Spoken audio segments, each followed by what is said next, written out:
Hello everyone, my name is Shruti Kapoor and आज के हम इस वीडियो में बात करने वाले हैं ऑपरेटिंग सिस्टम के बारे में। As we all know that operating system is a system software which we require to interact with the hardware. Without operating system we can not interact with the hardware. Operating system हमारे OS हमारे system की आत्मा की तरह है कि without operating system हम अपने हार्डवेयर आई मीन अपने कंप्यूटर के शरीर के साथ इंटरैक्ट नहीं कर सकते हैं। हमें उस चीज़ के लिए ओएस चाहिए।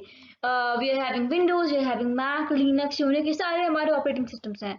ऑपरेटिंग सिस्टम हमारा हमारे कंप्यूटर का मीन कंप्यूटर के मैक्सिमम रिसोर्सेज को मीन कंप्यूटर की it manages all the resources of computer system. Operating system it manages file, it allocates memory to resources, mean it is doing so many things and we'll discuss about them later. मेरी इस series में आपका बहुत बहुत स्वागत है दोस्तों। तो इस सीरीज में हम ऑपरेटिंग सिस्टम के बहुत सारे मेजर कंसेप्ट पढ़ने वाले हैं। अगर आपको ये सीरीज पसंद आएंगी तो उसके according I will begin with the starting. So let's get started.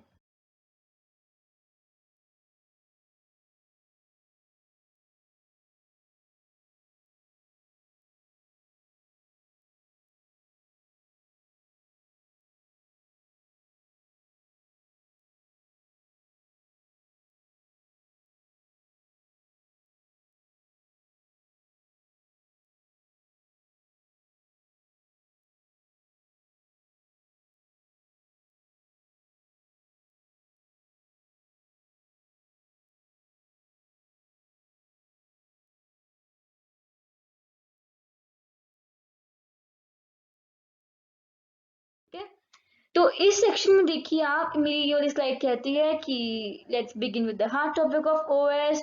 देखते हैं कि अगर मेरे इस पहले लेसन में हम इसे कर पाते हैं कि नहीं।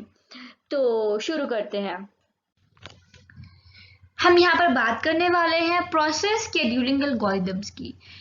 We are having so many processes we know that they are program in execution। मतलब कि हमारा जो प्रोग्राम मेमोरी के अंदर लोड हो गया है, जो कि चल रहा है, एग्जीक्यूट हो रहा है, जिसकी instructions one by one run कर रही हैं, तो वो हमारा है process. Process is a dynamic entity, it's not static. Program जो है वो हमारा स्टोर रहता है, मीन वो पढ़ा रहता है कोने पर। जब हमें उस प्रोग्राम की आवश्यकता होती है हम उसको अपनी मेन मेमोरी में लेकर आते हैं, और जो हमारी मेन मेमोरी होती है वो उस प्रोग्राम को एग्जीक्यूट करती है, उसकी हर एक इंस्ट्रक्शन को चलाती है। तो वो प्रोग्राम जो था, जो कि ऐसे पहले बैठा हुआ था एलसीयू की तरह, अब वो डायनामिक एंटिटी है, अब वो प्रोसेस है। तो सीपीयू शेड्यूलिंग तो हम इन प्रोसेस शेड्यूलिंग एल्गोरिदम में पढ़ने वाले हैं कि जो हमारा सीपीयू है वो कैसे किस प्रोसेस को लेता है और वो कैसे डिसाइड करता है कि मुझे इस टाइम पे ये वाला प्रोसेस चलाना है, इस टाइम पे ये प्रोसेस चलाना है, एंड सो ऑन। क्योंकि ऐसा तो है नहीं कि हमारे पास सिर्फ एक ही प्रोसेस है। We have N number of processes inside our memory because we are talking about multi programming system. Inside this multi-programming concept, we are having this memory, main memory. Inside the main memory, I am having operating system and I am having many jobs allocated to it. And the jobs are nothing but they are processes, they are static processes. जैसे ये processes हमारे execute होंगे, हम इन्हें बोलेंगे dynamic processes और simply processes. तो हम बिगिन करते हैं। Let's begin with the algorithms and उनके टाइप्स। पहले हम देखते हैं कि वर्ड एल्गोरिदम का मतलब क्या होता है। मतलब कि स्टेप बाय स्टेप जो जो हो रहा होता है हम उसको विस्तार में पढ़ेंगे इन सब चीज़ों में। शुरू तो अब इनके बारे में पढ़ना शुरू करते हैं। पहले हमारे पास पहले टाइप के सीपीयू शेड्यूलिंग एल्गोरिथम है, उसका नाम है FCFS. FCFS stands for first come first serve. ये कहता है कि जो प्रोसेस हमारी मेमोरी में पहले आएगा हम सर्विस पहले उसको देंगे। इमेजिन हम जैसे कि अगर रेस्टोरेंट में गए हैं, अगर ऑर्डर हमने पहले किया है तो वैसे हमारे पास ऑर्डर पहले आना चाहिए। तो वही है कि जिसने मेमोरी में पहले गया, जिसे पहले रिक्वेस्ट करी कि हे मेमोरी प्लीज एग्जीक्यूट मी, उसकी सर्विस पहले सुनी गई और उसको सर्विस उतने समय पर दी गई। फिर हमारे पास आता है राउंड रॉबिन। ये कहता है इसलिए आपको मीन यहाँ पे it is dependent on time quantum. इसके अकॉर्डिंग हर एक प्रोसेस एक पर्टिकुलर टाइम स्लाइस तक एग्जीक्यूट होता है और अगर वो उस टाइम स्लाइस पर एग्जीक्यूट हो जाता है तो ठीक है, वरना दूसरा प्रोसेस शुरू हो जाता है और उसको प्रीम्प्ट कर दिया जाता है। प्रीम्प्ट कर दिया जाता है मतलब उसको छोड़कर पहले वाला प्रोसेस फिर आगे बढ़ जाता है।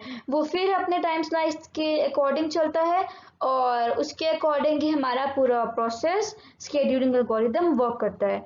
We will discuss about it in detail letter.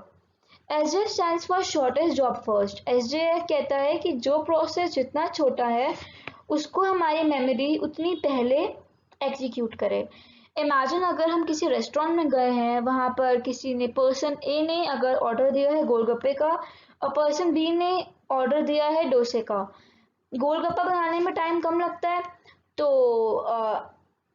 उसका ऑर्डर पहले सर्व कर दिया जाएगा, क्योंकि उसको बनाने में टाइम कम लगा है तो इसलिए उसकी सर्विस पहले कर दी जाएगी, उसकी पुकार सुन ली जाएगी। और अगर डोसे में टाइम ज़्यादा लगता है तो उसकी पुकार बाद में सुनी जाएगी। इस केस में जो हमारा प्रोसेस जितना छोटा होता है उसको उतनी जल्दी हमारा CPU एग्जीक्यूट करता है, और जो प्रोसेस जितना बड़ा होता है उसको उतनी देर के बाद एग्जीक्यूट किया जाता है। तो इन केसेस में स्टारवेशन हो सकता है, क्योंकि बड़ा प्रोसेस बहुत देर तक वेट कर रहा है। तो इनके बारे में हम आगे पढ़ेंगे। फोर्थ नंबर पे हमारा आता है प्रायोरिटी बेस्ड शेड्यूलिंग। इसमें कहता है कि जिस प्रोसेस की प्रायोरिटी हाई है उसकी सर्विस पहले दी जाती है, और इस प्रोसेस की प्रायोरिटी लो है उसको सर्विस बाद में दी जाती है। Let's take the example of restaurant. Imagine if you are in a restaurant and inside that restaurant some MLA or MP is also having his dinner and we are also there. तो जो MLA और MP है that person is of higher priority, he is VVIP person, तो उसका जो order है पहले लिया जाता है और उसको सर्विस भी पहले ही दी जाएगी एज कम्पेयर टू अगर हम जैसे ऑर्डिनरी इंसान कोई जाए और सर्विस एक्सपेक्ट करे। तो इस केस में क्या होता है, जो लाइक इनसाइड अ कंप्यूटर क्या होता है, हमारे पास दो टाइप के प्रोसेस होते हैं, सिस्टम प्रोसेस और यूज़र प्रोसेस।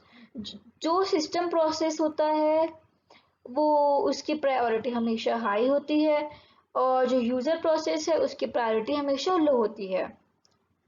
तो हम इसके बारे में आगे और डिटेल में पढ़ेंगे।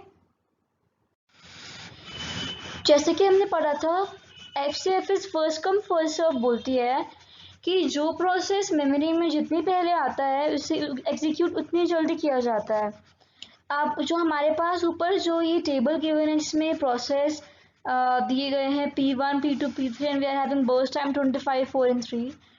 तो ये जो हम इन्हें मानते हैं कि as if they are in the sequential order, mean पहले प्रोसेस P1 आया, फिर P2 आया, फिर P3 आया। तो आपके हिसाब से सबसे पहले क्या आना चाहिए? क्योंकि जैसे चार्ट में गिवन है कि पहले आए P1, तो ये बहुत बेसिक सी बात है कि हमारे अकॉर्डिंग भी जो हमें करना है, हमें मानना है कि P1 पहले आया है। तो हम जब क्वेश्चन सॉल्व करते हैं FCFS के, तो हम सबसे पहले बनाते हैं गैंट चार्ट। अब हम बनाकर देखते हैं गैंट चार्ट। गैंट चार्ट क्या होता है? गैंट चार्ट बेसिकली एक सिंपल सा चार्ट होता है जो कि हमें हेल्प करता है आइडेंटिफाई करने में हर एक प्रोसेस का इंडिविजुअल वेटिंग टाइम। उसकी हेल्प से हम easily TAT turn around time find कर सकते हैं। हम इन टर्म्स को आगे डिस्कस करेंगे। तो हम अभी गैंट चार्ट और FCFS के अकॉर्डिंग जितना हमें समझ आता है हम वो करते हैं।